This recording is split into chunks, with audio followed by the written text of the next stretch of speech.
Astaghfirullah. Bismillahirrahmanirrahim. Assalamualaikum warahmatullahi wabarakatuh.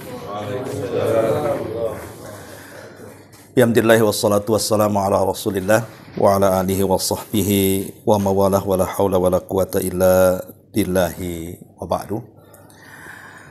Ahlan wa sahlan wa marhaban bi kudumikum ila Batam. Selamat datang ikhwan-ikhwan dari Singapura yang sudah sampai di Batam. Alhamdulillah pagi ini ada sedikit faedah kajian. Insyaallah kita akan membahas seputar sholatnya. Dan kita akan menjelaskan secara singkat tentang apa syarat-syarat sholat, apa rukun-rukun sholat, apa wajib-wajib sholat, dan apa sunnah-sunnah sholat. Kenapa kita perlu tahu tentang hukum-hukum seputar sholat ini? Karena kemarin Akhi Raza cerita tentang kasus dalam sholat, bicara tentang sujud sahwi. Jadi ada yang tidak paham ketika orang meninggalkan sujud sahwi. Meninggalkan sujud sahwi ini, lihat apakah yang ditinggalkan rukun ataukah wajib. Kalau yang ditinggalkan wajib mungkin sah-sah saja, dia tidak sujud sahwi dan dianggap sah. Tapi kalau meninggalkan rukun itu tidak bisa diganti dengan sujud sahwi. Jadi mudahnya begini, kalau orang meninggalkan rukun itu tidak bisa dianggap sah sholatnya karena sebuah kejahilan ataupun karena unsur ketidaksengajaan. Apalagi disengaja. Jadi gugurnya rukun itu tidak dilakukan hanya karena ketidaksanggupan saja. Maka itu gugur. Tapi kalau dia sanggup, kemudian dia meninggalkan rukun karena tidak tahu atau karena tidak sengaja, tetap tidak sah sholatnya. Saya contohkan. Umpamanya orang sholat berdiri. Berdiri dalam sholat wajib itu kan rukun. Kalau sanggup berdiri, kemudian duduk, tidak sah sholatnya. Tiba-tiba ada orang kemudian sholat duduk. Kemudian kita katakan, kenapa Anda sholat duduk, tidak berdiri? Dia mengatakan tidak tahu. Ketidaktahuan dia tidak menjadikan uzur, tetap tidak sah sholatnya. Karena tidak bisa gugur karena ketidaktahu. Atau umpamanya dia mengatakan, saya nggak sengaja. Itu pun tidak bisa menjadi uzur sah sholatnya, walaupun ketidaksengajaan, apalagi disengaja. Ya. Lah rukun ini hanya gugur karena ketidaksanggupan. Umpamanya dia sakit, tidak sanggup berdiri baru duduk. Nah, itu sah sholatnya. Karena ketidaksanggupan namanya kan, disebut al-ajzu namanya. Tidak sanggup berdiri ya duduk kata Nabi. Tapi kalau dia sanggup berdiri kemudian meninggalkan berdiri hanya karena tidak tahu, jahil, atau karena tidak sengaja, apalagi disengaja, maka sepakat gugur sholatnya. Harus diulang sholatnya. Karena meninggalkan rukun. Lain kalau meninggalkan wajib.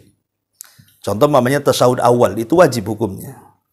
Seandainya orang lupa langsung berdiri dalam tasyahud awal, tidak menjadikan batal sholatnya. Cukup diganti dengan sujud sahwi saja. Dan nanti kita akan jelaskan. Ya.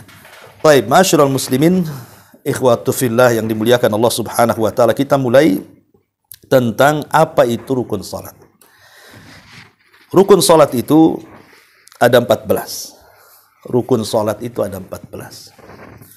Sementara wajib salat itu ada 7. Nah, kita sebut angkanya dulu biar senang, ya. Adapun di antara rukun salat yang 14 itu, pertama adalah niat. Niat memang menjadi khilaf ulama. Apakah niat ini termasuk syarat sah sholat?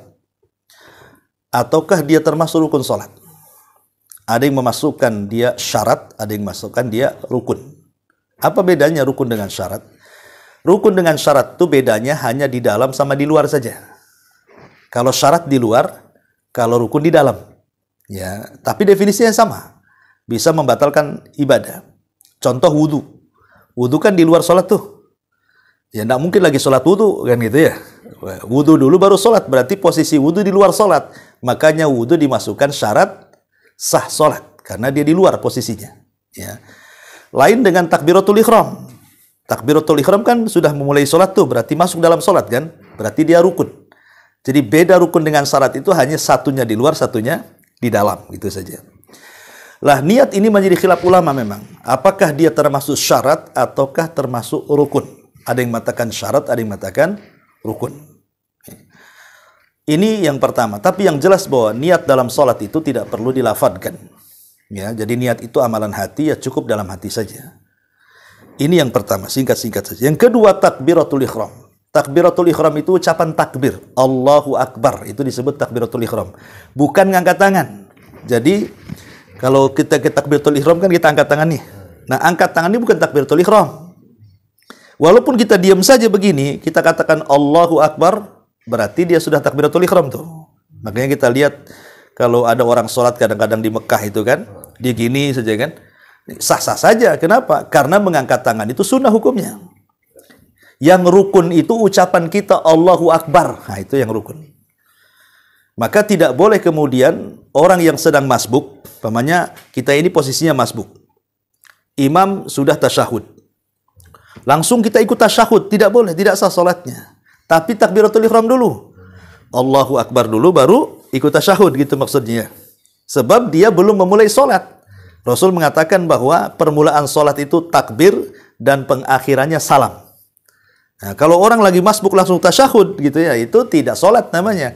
Karena dia belum memulai dengan rukun sholat. Yang disebut dengan takbiratul ihram. Ucapan Allahu Akbar. Nah, itulah takbiratul ihram. Ya, ini yang kedua. Yang ketiga, ya, al-qiyamu fil fardhi. Berdiri dalam sholat wajib. Apa bedanya dengan sholat sunnah? Sebab berdiri dalam sholat sunnah itu tidak rukun. Anda kalau mau sholat sunnah, duduk pun sah sholatnya. Walaupun sanggup berdiri. Ya, tetapi masalahnya, pahalanya akan dikurangi. Di mana pahala orang yang sholat duduk itu separuh dibandingkan orang sholat berdiri. Hadis ini dibawa kepada sholat sunnah. Ya. Tetapi hadis ini tidak berlaku kepada sholat wajib. Kenapa? Karena berdiri dalam sholat wajib itu rukun. Berarti kalau orang meninggalkan berdiri, dia sanggup, maka batal sholatnya. Tidak ada alasan. Apakah karena tidak tahu hukumnya, atau karena tidak ada kesengajaan, tetap batal sholatnya. Kalau sampai meninggalkan berdiri dalam sholat, karena itu bagian daripada rukun. Ya. Kemudian yang keempat, qiraatu suratil fatihati. Bacaan surah Fatihah. Ini rukun. Jangan sampai ditinggalkan.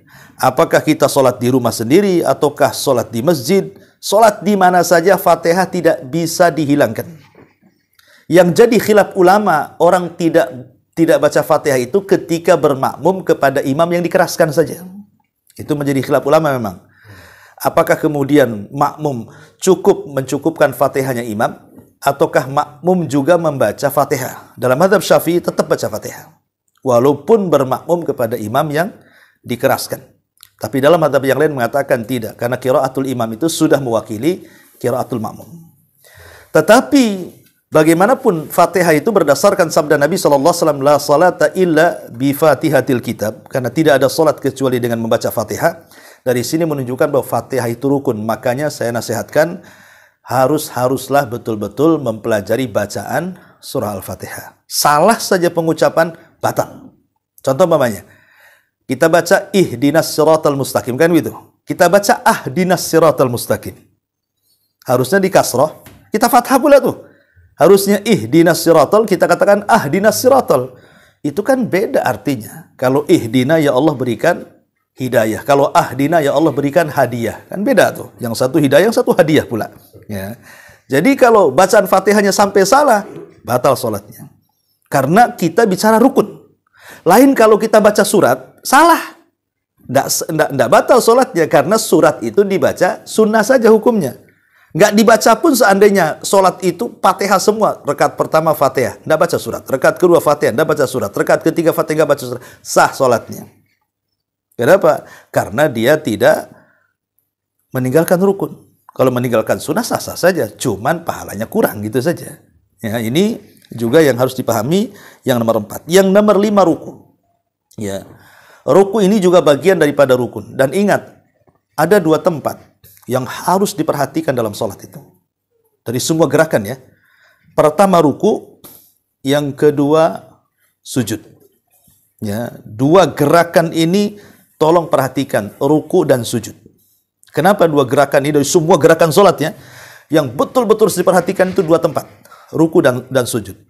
Karena ada hadis Nabi SAW yang dihasankan oleh Syekh Nasiruddin Albani rahimahullah. Karena posisi ketika kita sedang ruku, Allah itu letakkan dosa kita di pundak. Ya. Dan ketika kita posisi sujud, Allah letakkan dosa kita di kepala. Jadi ketika kita posisi ruku, disitulah berguguran dosa kita saat sholat. Dan ketika kita sujud juga berguguran dosa kita. Karena inti sholat itu apa? Menggugurkan dosa. Kata Nabi SAW, bagaimana pendapat kalian kalau kalian punya sungai, kemudian mandi 5 kali di situ? Kira-kira bersih nggak? Ya bersihlah, Rasul kan gitu. Begitulah sholat 5 waktu.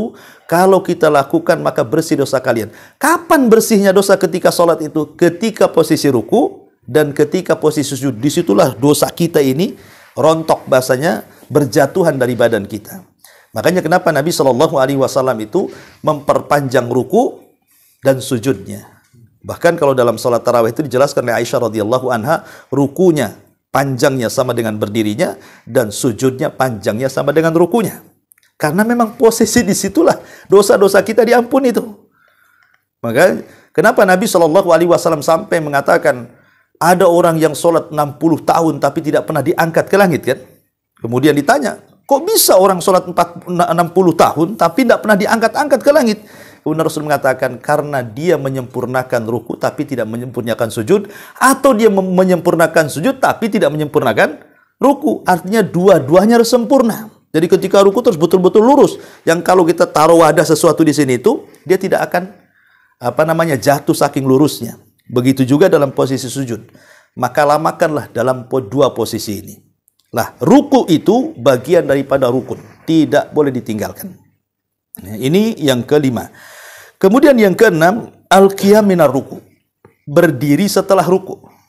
Ya, jadi kalau habis ruku kan berdiri, bahasanya apa? I'tidal namanya.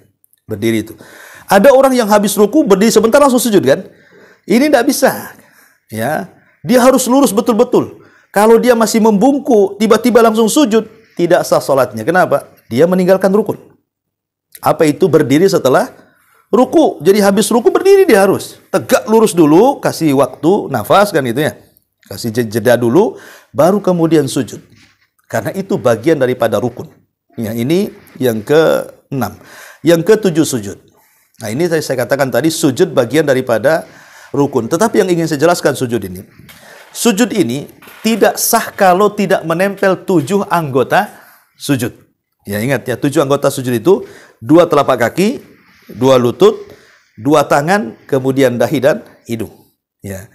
Ini kalau tidak nempel di bumi ketika sujud tidak sah salatnya. Jadi harus betul-betul nempel ininya, ujung-ujung jarinya, lututnya, tangannya, dahi dan hidung. Kapan itu ketika dikatakan sah? Ketika memulai mengucapkan subhana rabbiyal a'la. Jadi ketika kita mulai subhana rabbiyal a'la, di situ tancapkan semuanya. 2 ujung kaki, 2 lutut, 2 tangan, dan 2 dahi. Tapi kalau kita sudah membaca subhana rabbiyal a'la, walaupun bawahnya kakinya agak ngangkat, ya kan? Itu sah sujudnya, kata ulama. Yang jelas, dimulainya menancapkan 7 anggota sujud itu ketika mulai mengucapkan subhana rabbiyal a'la. Bisa dipahami ya? Ya. 3 kali paling sedikit, gitu ya. Lebih juga nggak apa-apa. Kemudian yang jadi khilaf para ulama adalah biasanya ketika sujud itu, okelah mungkin 2 telapak tangan bisa rapat, bisa ke bumi, 2 lutut bisa ke bumi, 2 tangan bisa ke bumi. Kadang-kadang hidung, ya mungkin agak terlalu begini, hidungnya tidak nancep gitu ya. Ini jadi khilaf ulama, apakah ketika hanya cukup dahinya saja, hidungnya tidak menempel, itu dianggap sah sujudnya, berarti dianggap juga sah sholatnya, ataukah tidak? Ini menjadi khilaf ulama. Ada yang mengatakan bahwa hidung dan dahi itu satu paket. Tapi ada juga yang mengatakan tidak, yang penting dahinya.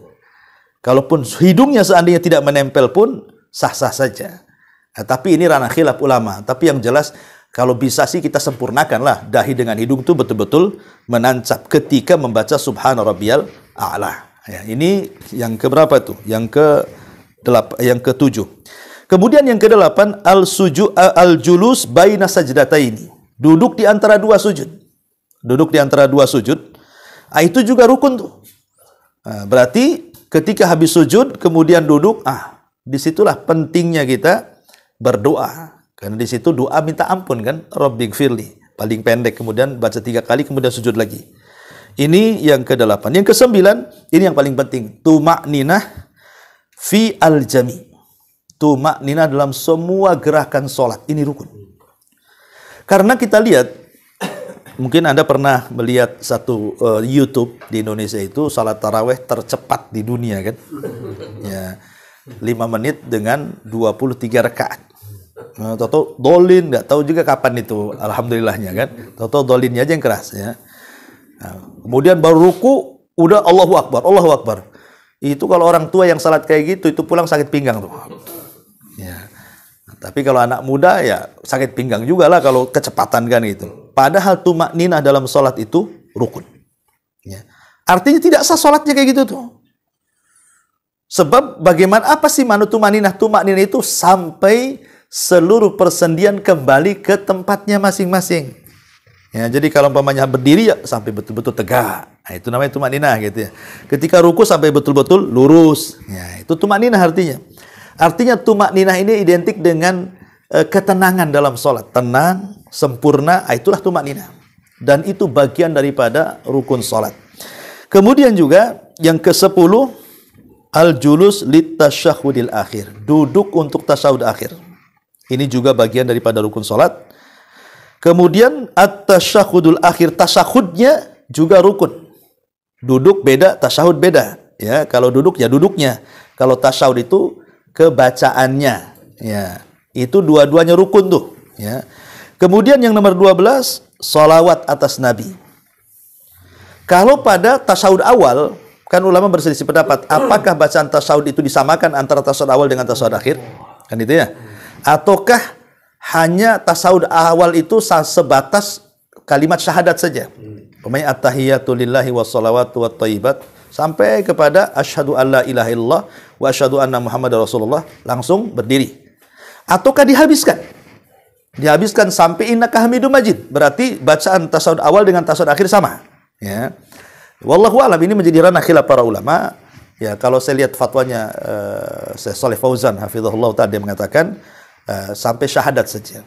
Jadi dibedakan antara tasyahud awal dengan tasyahud akhir. Tapi kalau pendapat Syekh Albani rahimahullah ta'ala, dia mengatakan sama antara bacaan tasyahud awal dengan tasyahud. Ini ranah khilaf ulama lah kan itu. Mau dicukupkan sampai syahadat, ya nggak masalah gitu ya. Ataupun mau disempurnakan juga diperbolehkan. Ya.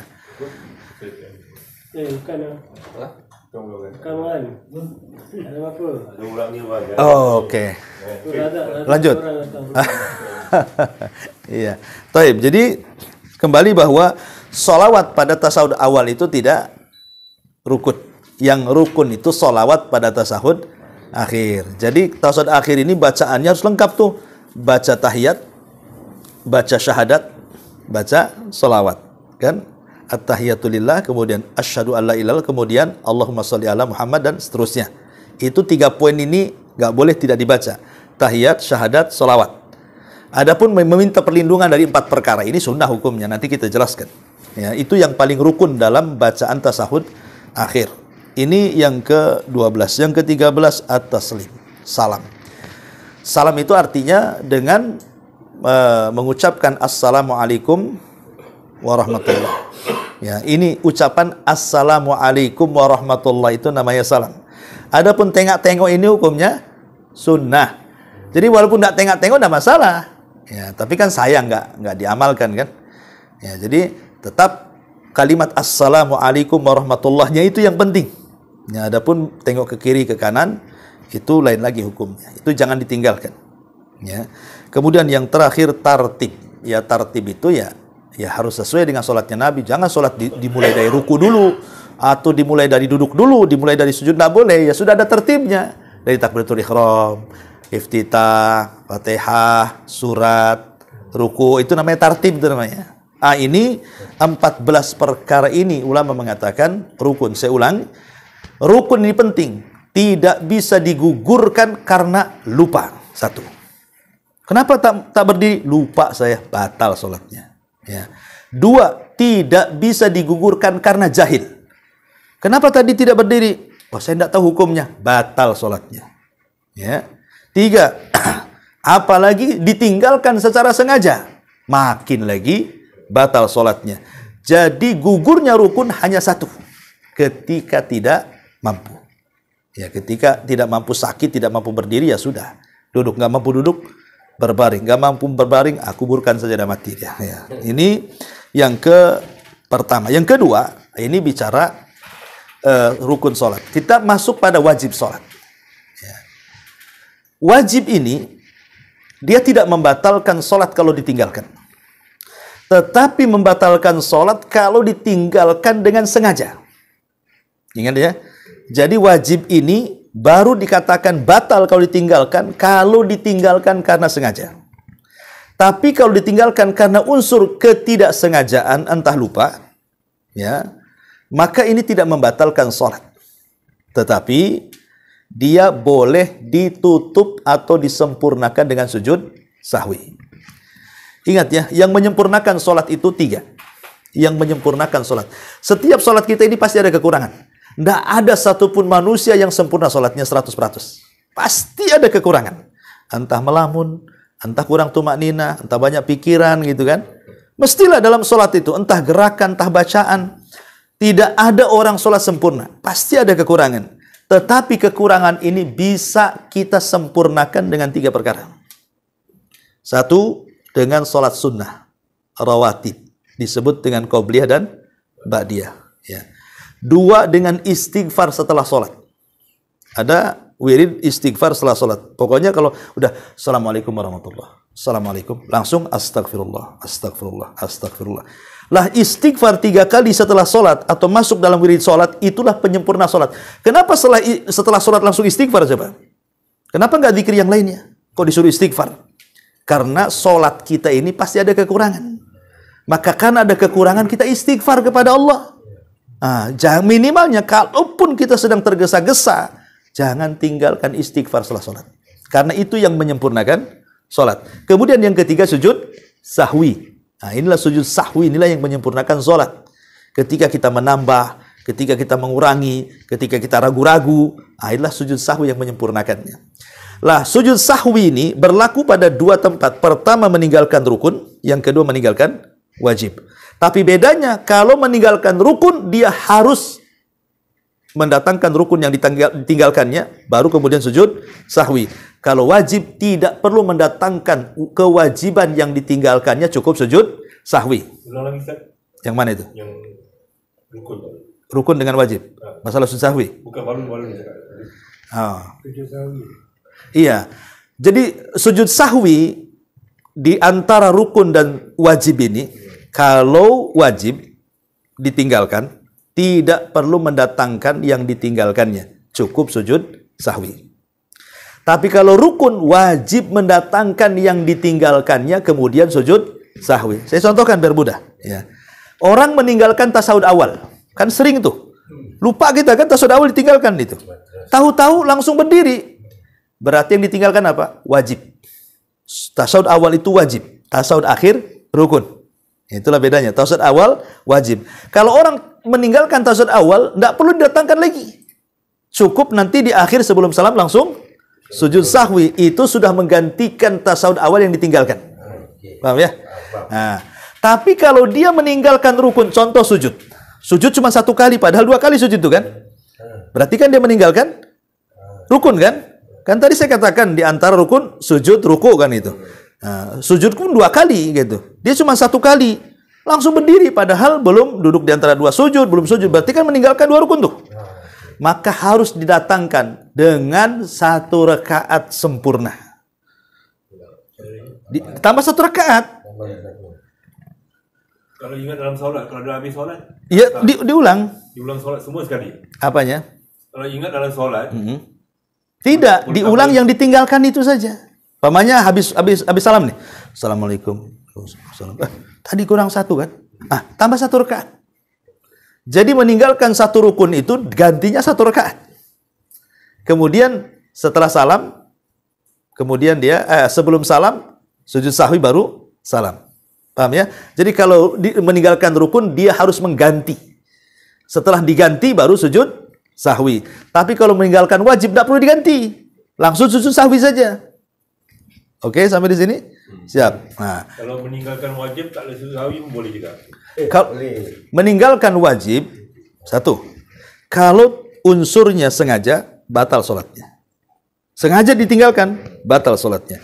Kalau tidak sengaja karena lupa atau karena ketidaktahuan, ya, maka dia sujud sahwi. Tapi ulama mengatakan, seandainya dia tidak mendatangkan sujud sahwi, sah nggak ibadahnya? Sah kata ulama, tapi berdosa. Karena meninggalkan wajib, hukumnya dosa meninggalkan wajib. Ya, dan mengurangi pahala kan itu ya. Makanya sujud sahwi dalam wajib itu penting, jangan ditinggalkan. Memang sah ibadahnya tidak ada masalah. Tapi Anda meninggalkan wajib. Apa hukum meninggalkan wajib? Berdosa. Lain meninggalkan sunnah tidak ada masalah. Ini yang ditinggalkan wajib. Sesuatu yang ditekankan oleh Allah tinggalkan. Berdosa dia. Walaupun ibadahnya sah. Oke? Lanjut. Sekarang apa wajib sholat itu? Ya, pertama, takbiratul intiqal. Takbir, ucapan Allahu Akbar pada setiap gerakan. Kan kalau kita ruku, Allahu Akbar. Sami Allahu liman hamidah. Ketika sujud, Allahu Akbar. Ucapan Allahu Akbarnya itu loh. Ya, kan ucapan Allahu Akbar kan cuma dua. Pertama, ketika takbiratul ihram, itu rukun. Yang kedua, Allahu Akbar pada setiap gerakan berpindah satu ke gerakan yang lainnya. Mesti kita baca Allahu Akbar kan?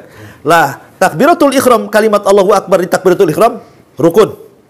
Setelah itu takbir-takbir sampai selesai sholat, wajib. Paham? Nah, ini yang pertama.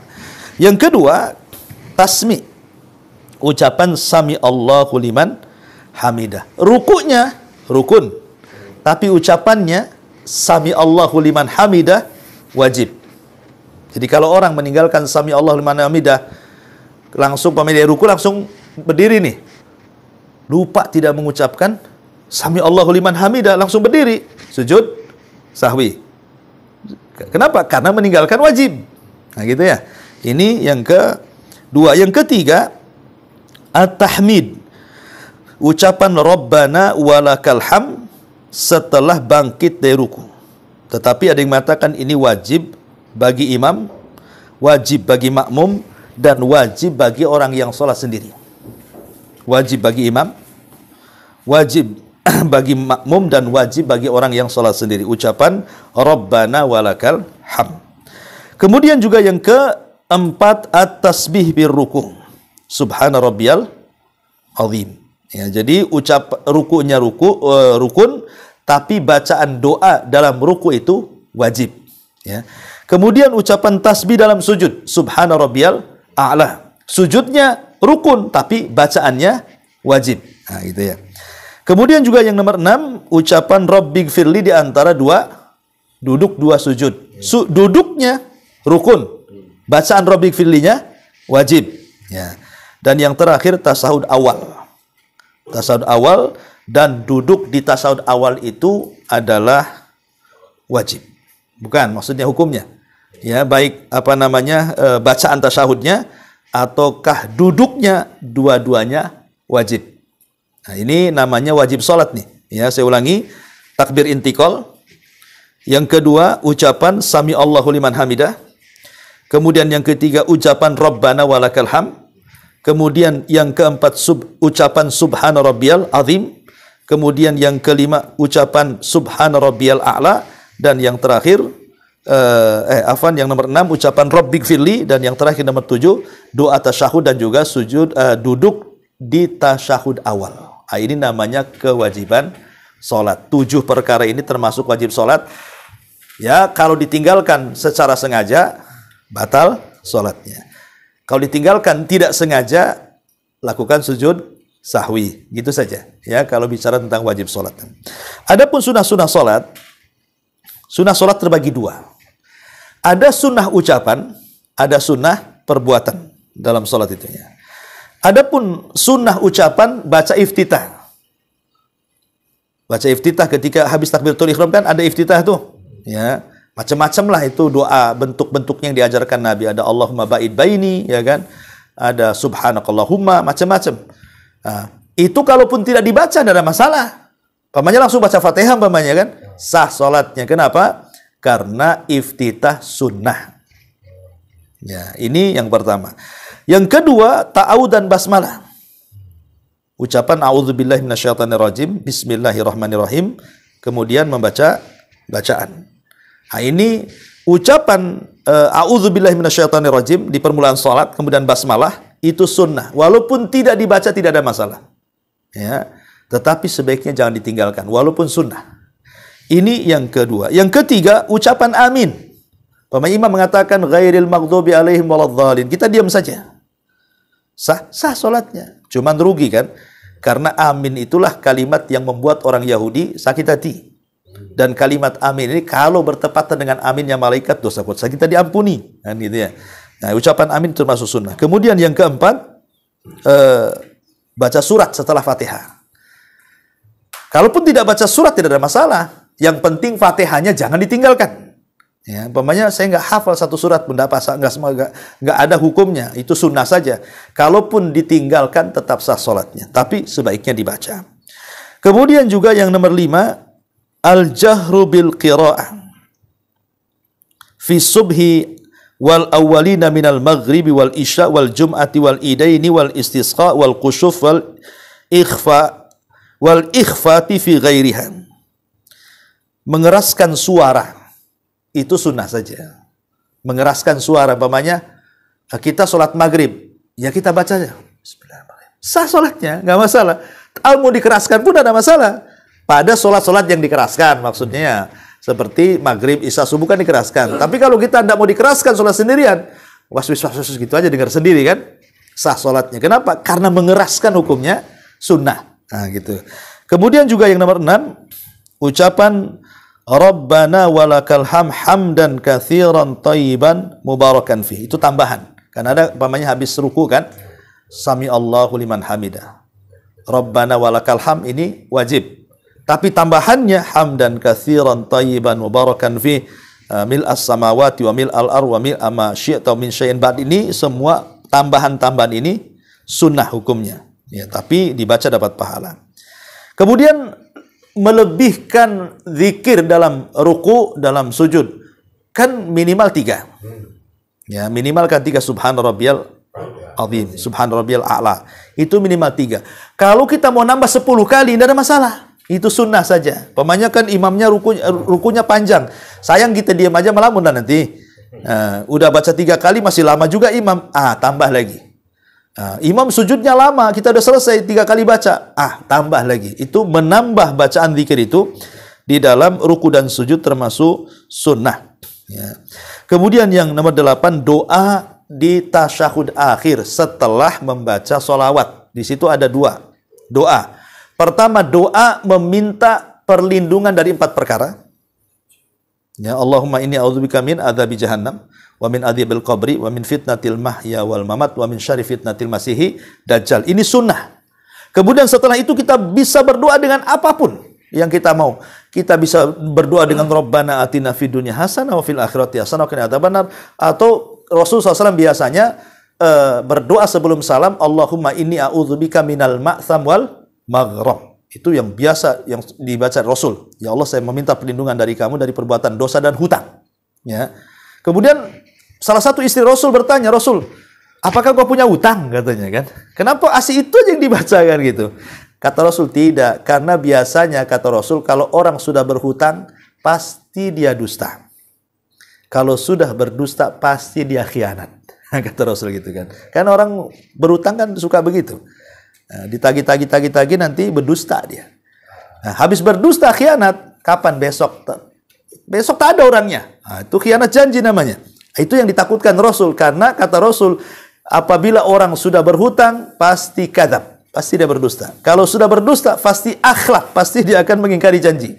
Makanya Rasul berlindung dari hutang itu setiap sholatnya itu. Allahumma inni a'udzubika minal ma'tham wal maghrab. Itu yang biasa dibaca Nabi sebelum salatnya. Ini bicara tentang sunnah-sunnah ucapan. Di sana ada sunnah-sunnah perbuatan. Di antaranya mengangkat tangan. Kan kita sering mengatakan kan, baik ketika takbiratul ihram, nah itu ngangkat tangan kan, entah sejajar dengan kuping, entah sejajar dengan bahu, ya. Ini sunnah saja. Seandainya pun kita diam saja, Allahu Akbar, sah salatnya. Karena mengangkat tangan itu hukumnya sunnah. Makanya mengangkat tangan itu boleh. Angkat dulu baru takbir. Allahu Akbar. Atau takbir dulu baru angkat tangan. Allahu Akbar. Atau berbarengan dengan takbir. Allahu Akbar. Tiga-tiganya boleh. Karena ini sunnah saja. Ya, nggak ada masalah. Ini namanya sunnah perbuatan. Kemudian yang kedua, meletakkan tangan kanan di atas tangan kiri di atas dada sini. Jadi ketika habis mengangkat tangan kan ketika berdiri Allahu Akbar. Kadang-kadang kita letakkan kan. Seandainya pun tidak diletakkan Allahu Akbar, nggak ada masalah, sah sholatnya. Karena meletakkan di sini sunnah. Ya, walaupun kita begini sah sholatnya. Tapi kalau kita mau letakkan begini dapat pahala karena mengerjakan sunnah. Ya, ini yang kedua. Yang ketiga, melihat ke tempat sujud. Jadi ketika kita berdiri, posisi berdiri, Allahu Akbar. Melihat ke tempat sujud ini sunnah hukumnya. Ya, bahkan dalam mazhab Abu Hanifah justru melihat bukan ke tempat sujud tapi ke depan. Gini. Kenapa? Karena mengambil dalil dari firman Allah surah Al-Baqarah itu, fa aynama tuwallu fa thamma wajhullah. Kemanapun wajahmu dipalingkan, disitulah ada wajah Allah. Jadi tidak mesti ke tempat sujud, ya kan? Tetapi bagaimanapun menatap ke tempat sujud itu lebih khusyuk karena ada dulu para sahabat di awal-awal sholat mereka kan biasa ngomong ketika sholat. Allahu Akbar, piye kabare? Nah, gitu. Boleh. Dulu awal-awal disyariatkan sholat bisa ngobrol. Nah, tapi kemudian turun ayat tentang larangan, ya, tentang larangan bahwa orang sholat itu harus khusyuk. Alladzina fi sholatihim humul khasyi'un. Orang yang dalam sholatnya mereka khusyuk. Setelah turun ayat tentang diwajibkannya khusyuk, maka dilarang sholat, dilarang tengok-tengok, kemudian diarahkan ke tempat sujud. Begitu. Nah, gitu ya. Merem boleh, merem. Tak boleh lah merem. Sakit kepala ya. Dekat yang terang. Pada tutup. Makruh. Ya sebenarnya mengatakan makruh. Karena Rasul tidak pernah sholat merem. Nanti ada ular tak tahu. Ada kalajengking tak tahu nanti. Kadang ketutup tak. Mantuk itu antum itu bukan ini. Ketiduran. Habis makan durian, ya kan subuhnya tadi. Nah, jadi merem itu hukumnya makruh wallahu a'lam. Taib, kemudian yang keempat, italatu raqatil ula wa taqsirus tsaniyah. Memanjangkan rakaat pertama dan memendekkan rakaat kedua. Umpamanya kalau ketika rakaat pertama kita baca surat agak panjang. Watin umpamanya watini wazaitun. Rakaat yang keduanya kulhu. Nah, kan lebih pendek lagi. Jangan yang pertama pendek, yang kedua pula panjang. Itu menyelisih sunnah namanya. Ya, jadi dengan memanjangkan rakaat yang pertama lam yakunil kita baca. Rakaat kedua inna a'taina. Nah, gitu maksudnya. Ya, jadi memanjangkan rakaat pertama dan memendekkan rakaat yang kedua itu sunnah. Ya. Kemudian juga termasuk yang kelima adalah qabdu raqabataihi biyadaihi mufarrijatai al-asabi fir ruku'i wa madd dhahri. Memegang merenggangkan jari jemari dan memegang lutut begini ketika ruku. Jadi direnggangkan, pegang kayak gini. Ini sunnah, merenggangkan dan memegang lutut begini. Ya gini nggak masalah gitu sebenarnya. Cuman kalau begini sunnah hukumnya karena akan lebih sungguh-sungguh ketika ruku. Kita bisa saksikan kalau kita betul-betul ditekan lututnya kan sungguh-sungguh itu kita ruku. Tapi kalau gitu ini asal-asalan orang malas sholat itu. Ya, ini juga termasuk sunnah. Atau iftiras pada tasawuf awal dan tawaruk pada tasahud akhir. Maksudnya iftiras pada tasawuf awal itu meletakkan di atas tumit pantatnya itu. Ya, pantat kita diletakkan di tumit, itu namanya iftiras.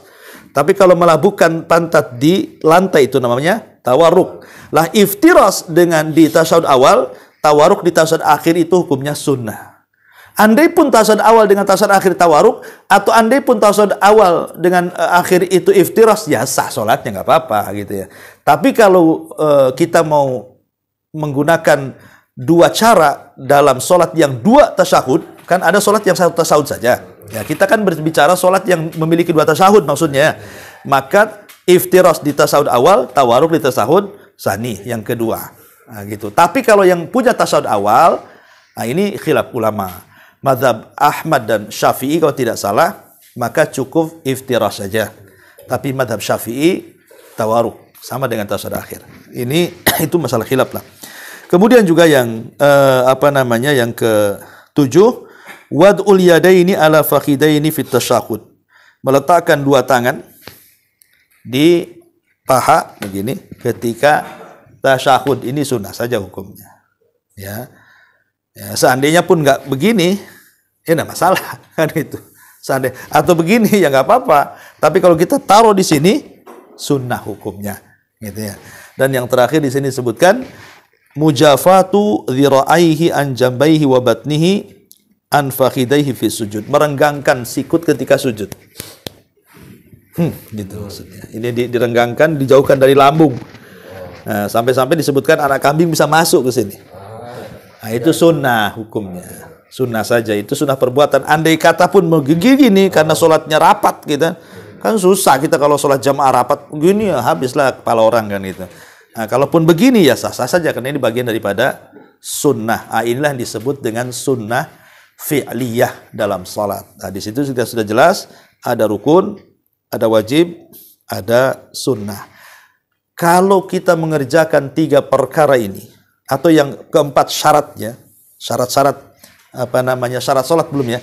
Nah, syarat sholat itu ada 8. Pertama harus Islam. Orang kafir nggak boleh sholat. Walaupun terkhitab sholat, nggak sah sholatnya karena dia kafir. Ya. Yang kedua bulug, baligh. Berarti kalau belum baligh, ya nggak sholat pun ada masalah. Ya. Kemudian yang ketiga akal, artinya orang gila, nggak apa-apa. Jadi kalau ingin meninggalkan sholat, jadi orang gila. Kemudian yang keempat, dia tidak ada yang mencegah untuk sholat seperti haid, nifas, atau junub. Ya, nah itu. Kemudian yang kelima, masuk waktu. Itu syarat namanya. Nggak boleh duhur sebelum waktunya sholat, ya tidak sah lah sholatnya. Kemudian yang nomor 6, suci dari 2 hadas. Hadas besar, hadas kecil. Hadas besar dengan junub, hadas kecil dengan wudu. Kemudian yang nomor 7, menutup aurat. Kalau tersingkap auratnya tidak sah salatnya. Kemudian yang terakhir itu namanya mengarah ke kiblat. Nah, itu namanya syarat salat. Lah ulama, kata Syekh Shalih Fauzan, kalau antum ketika salat mendatangkan 4 perkara ini, syaratnya dipenuhi, rukunnya dipenuhi, wajibnya dipenuhi, sunnahnya dipenuhi, maka kita telah menegakkan sholat. Bahasa Quran kan, aqimus sholah, tegakkan sholat. Kenapa harus dikatakan tegakkan sholat? Karena banyak orang yang sholat tapi tidak menegakkannya. Orang sholat ramai, tapi yang menegakkan sholat itu sedikit, kata beliau. Ya, mungkin orang Islam itu rata-rata sholat. Iya, ramai orang sholat itu, tapi yang menegakkan sholat itu sedikit sekali, katanya. Kemudian dijelaskan, kenapa sedikit? Karena orang yang menegakkan sholat itu harus mendatangkan 4 perkara tadi. Syaratnya, rukunnya, wajibnya, sunnahnya. Kalau kita mendatangkan 4 perkara berarti telah menegakkan sholat. Wallahu a'lam. Baik, silakan. Sunnah. Sunnah saja menggerakkan jari. Karena ini masalah khilaf menggerakkan jari itu. Itu kan hadis Wa'il bin Hujr, ya. Ada yang mengatakan maksudnya yushiru, mengisyaratkan itu tidak menggerak-gerakkan. Tapi ada yang mengatakan menggerak-gerakkan. Ya, yang menggerak-gerakkan silahkan, yang tidak juga nggak apa-apa kan itu. Itulah masalah fikih kan masalah luas masalahnya. Itu berbicara soal masalah hadis, apakah sahih ataukah tidak. Dan juga pemahaman mengisyaratkan di situ apa yang dimaksud itu yuharrik, menggerakkan itu maksudnya menggoyang-goyang, ataukah menggerakkan itu maksudnya cukup begini saja. Nah, itu kan ulama panjang lebar lah masalah itu, masalah fikih ya. Wallahu a'lam. Kalau sujud, tangan tak boleh sejajar dengan siku ya. Harus anjing. Iya. Itu dilarang, ada larangan tidak boleh duduk seperti seekor anjing. Ya, makanya anjing duduk itu kan sejajar ya, berarti harus diangkat sikut. Tapi seandainya begitu sholatnya sah nggak? Seandainya loh, kira-kira sah nggak? Saya tanya, karena kan udah jelaskan tadi ruku, sujud kan, sah nggak tuh tadi? Kalau seandainya umpamanya betul-betul ini ke tembok, sah saja karena menjauh ini dari lambung sunnah. Tapi kalau udah rapat-rapat gimana? Ya makanya itu kan sunnah saja. Setiap rukun ditinggalkan harus tambah 1 rakaat. Iya. Wajib tambah 1 rakaat. Wajib tambah 1 rakaat. Apapun Datangkan, ya apapun rukunnya. Habis itu lakukan sujud sahwi. sawi. Ya. Salam. Ya. Langsung salam. Itu poinnya di situ. Harus datangkan. Kalau jemaah, kalau imam degil juga macam mana? Besok ganti ya. Kita mufarakah atau kita naik 1 rakaat? Ya kita mufarakah, senap 1 rakaat kalau kita tahu. Dan imamnya degil. Jangan ikut degilnya imam lah kalau meninggalkan rukun. Saya tahu imam degil. Semula tak mau juga. Saya ada 2 soalan. Oke. Tentang meninggalkan wajib. Misalnya tahiyat awal ya. Tasyahud awal ya. Bagi salat yang 4 rakaat, kan seorang tu lupa ya. Tapi dia buat tasyahud awalnya di rakaat ketiga, boleh tak? Kerana saya tadi ingat tadi yang ketiga dia buat. Jadi tetap buat tasyahud lah, tapi 3 dan 4, rakaat 3 dan 4. Oke. Boleh ya? Tidak bisa karena tidak ada kewajiban mendatangkan. Oh. Kalau meninggalkan wajib ya. Kalau meninggalkan rukun yang ada kewajiban mendatangkan. Ya, karena kalau seandainya mendatangkan berarti menambah. Bagaimana cara mendatangkannya sulit. Nah, kalau mamanya mendatangkannya dengan mulai berdiri berarti nambah berdirinya nanti.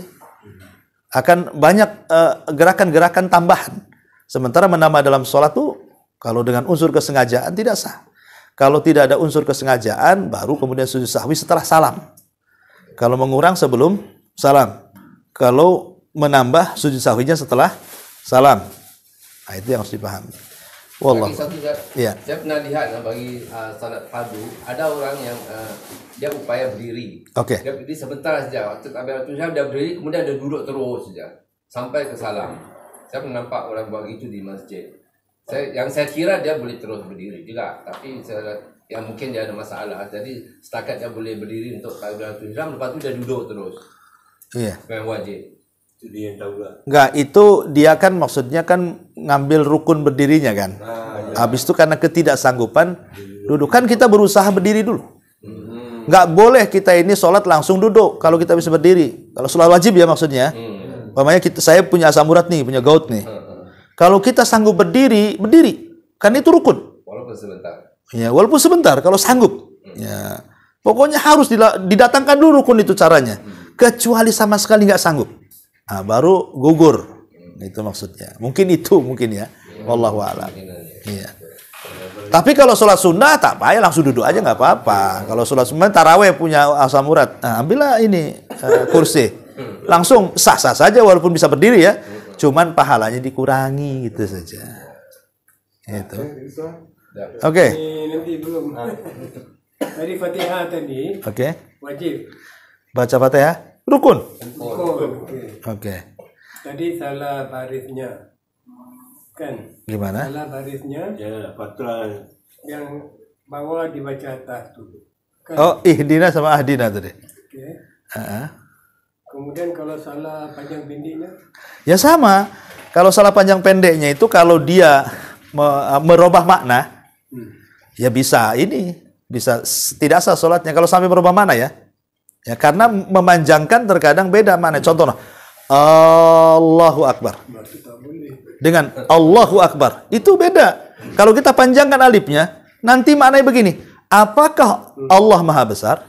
Masa jadi pertanyaan jadinya. Ya, kalau seandainya alifnya dipanjangkan, Allahu Akbar, itu artinya alif itu jadi istifham. Tapi kalau Allahu Akbar, Allah Maha Besar. Kalau Allahu Akbar, apakah Allah Maha Besar? Jadi beda kan?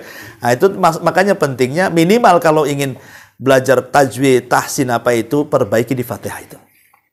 Kalau dalam baca surat, namanya salah bacaannya atau panjangnya atau pendeknya keliru, sah-sah saja kan itu hukumnya sunnah ya. Tapi kalau di Fatihah saya sarankan belajarlah bacaan Fatihah yang benar, itu aja. Oke. Siap. Iya. Surah apa perlu berurutan, yang awal di awal, yang kemudian di kemudian. Enggak harus. Yang jelas jangan sampai memutus di makna yang belum sempurna. Contoh, fawailul lil musallin, Allahu akbar. Tak boleh. Nanti yang tak salah senang tuh. Celaka bagi orang yang sholat, Allahu akbar. Kata orang yang tak sholat, alhamdulillah. Tak boleh itu. Jangan sampai memutus yang maknanya tidak sempurna. Jadi sempurnakan. Fawailul lil musallin alladzina hum an salatihim sahun alladzina hum yuraun. Boleh baru ruku. Kan sempurna jadi kan maknanya. Ini kalau nggak sempurna maknanya langsung ruku. Nah, ini nggak boleh. Harus disempurnakan maknanya. Itulah pentingnya belajar Quran juga kan. Satu lagi. Oke. Cakap pasal Al-Fatihah ni ya. Jadi bagi mazhab Syafi'i kan baik solat jahar ya. Jadi wajib ya. Rukun. Rukun ya. Jadi bagi sebagai makmum kan, sedang imam baca, dia terpaksa diam dulu kan. Kemudian dia baru baca.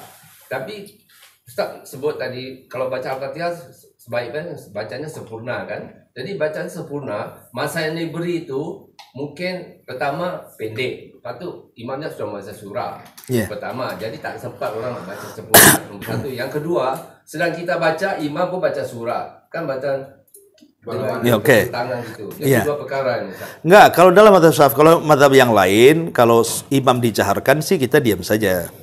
Tapi dalam mazhab Syafi'i yang Anda baca itu, bacaan Fatihahnya setelah bacaan Fatihah imam. Di situ ada saktah namanya. Diam sesaat sebelum membaca surat. Dalam mazhab Syafi'i itu ada saktah. Pemanya imam membaca ghairil maghdubi alaihim waladdallin. Imam berhenti dulu sebentar biasanya, enggak langsung ke surat. Itulah mazhab Syafi'i. Lah, kenapa memberikan kesempatan makmum baca Fatihah?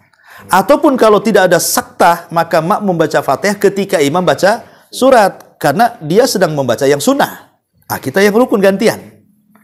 Setelah itu kita mendengarkan. Ya. Ada yang mengatakan dalam mazhab Syafi'i itu, yang penting dia sudah memberikan hak Fatihahnya kepada Allah. Karena Fatihah itu terbagi dua. Sebagiannya untuk hambanya, sebagian untuk Allah. Ya, dan disebutkan dalam hadis itu, idza qala abdu alhamdulillah, apabila hambaku mengatakan alhamdulillah, maka Allah akan mengatakan hamidani abdi, hambaku sedang memujiku. Apabila hambaku mengucapkan ar-Rahman ar-Rahim, maka Allah akan mengatakan asna alayya abdi, hambaku sedang mengagungkan aku. Kalau hambaku mengatakan maliki yaumiddin, maka Allah mengatakan majjadani abdi, hambaku sedang membesar-besarkan diriku. Lah inilah 3 ayat pertama, ini hak Allah. Ya. Jadi alhamdulillahirabbil alamin ar-Rahmanir Rahim maliki yaumiddin, ini hak Allah. Baru setelahnya itu hak kita. Jadi kalau kita umpamanya dalam mazhab Syafi'i ya, kalau sudah mendapatkan 3 poin ini, tiba-tiba imam ruku, ya sah salatnya. Tidak perlu mengurang rakaatnya. Berarti dia sudah dapat Fatihah. Kalau sudah dibaca 3 ini, alhamdulillahirabbil alamin ar-Rahmanir Rahim maliki yaumiddin. Karena ini hak Allah sudah terpenuhi. Karena yang lebihnya itu hak kita. Ya, ihdinas siratal mustaqim siratal ladzina, itu kan hak kita semuanya itu. Balik ke kita semuanya. Tapi kalau yang pertama, kedua, ketiga dan alhamdulillah sampai maliki yaumiddin itu hak Allah semuanya. Jadi kalau dalam madhab yang merukunkan Fatihah pada setiap rakaat, baik sholat sendiri ataupun berjamaah, baik yang dikeraskan atau tidak, mereka mengatakan kalau dia mendapatkan 3 ayat ini, maka dianggap dapat 1 rakaat. Ya, wallahu a'lam. Tapi tidak ada percanggahan Ustaz. Sedang imam baca surah, makmum baca Fatihah, kan ada. Iya, ada ayat yang mengatakan idza quri'a alaikumul Qur'an fa idza quri'a alaikum, ya, apabila dibacakan kepada kalian gitu kan Quran, fa'angsitu kan, suruh diam kan. Kalimat diam dalam ayat itu maksudnya diam ketika kita mendengar imam membaca rukun sholat. Ya. Dalam mazhab Syafi'i begitu, ya. Maksud suruh diam itu kan imam sedang membaca rukun. Gantian. Kalau dia sudah selesai baru kita gitu maksudnya. Kenapa? Karena imam itu kan diikuti dia dulu baru kita gitu. Tapi kalau imam membaca surat itu kan baca sesuatu yang sunnah. Maka diam pun tidak masalah. Kata mazhab Syafi'i. Kalau di luar salat, tadi membaca Quran, saya harus diam atau sama-sama baca? Apanya? Di luar sholat ya? Di luar sholat. Ah, itu suka-suka lah di luar sholat. Boleh ke tak boleh Ustaz? Tidak, mendengarkan Quran itu sunnah. Bukan kalaupun ada orang ngaji di samping kita nggak dengar pun tidak ada masalah. Apa masalahnya? Nah, tapi kalau mendengarkan ya kalau kita ada niat ingin mendengarkan dapat pahala. Tapi kalau tidak ada niat mendengarkan walaupun mendengar ya nggak dapat apa-apa. Kan harus ada niat. Jadi yang terbaik dalam sholat tu harus baca Fatihah ataupun yang terbaik. Ya itu kembali yang terbaik yang ikut dalil ya. Sholat bersama imam. Ya, maksudnya begini, itu kembali kepada keyakinan kita. Saya lebih cenderung kepada pendapat ini karena kuat dalilnya, umpamanya kan. Saya cenderung kepada pendapat yang lain karena kuat dalilnya. Harus begitu dalam ibadah itu. Karena Rob yang kita sembah itu adalah Rob yang yakin dan sembahlah dengan keyakinan juga. Dan yakin akan muncul dengan ilmu. Ya belajarlah. Kalau nggak belajar bingung nanti. Ya, wallahu a'lam. Ya, Pak Sukiman, oke? Oke, sarapan. Subhanallah bihamdika, asyhadu an la ilaha illa anta astaghfiruka wa atubu ilaik. Allahu ta'ala alam. Assalamualaikum warahmatullahi wabarakatuh.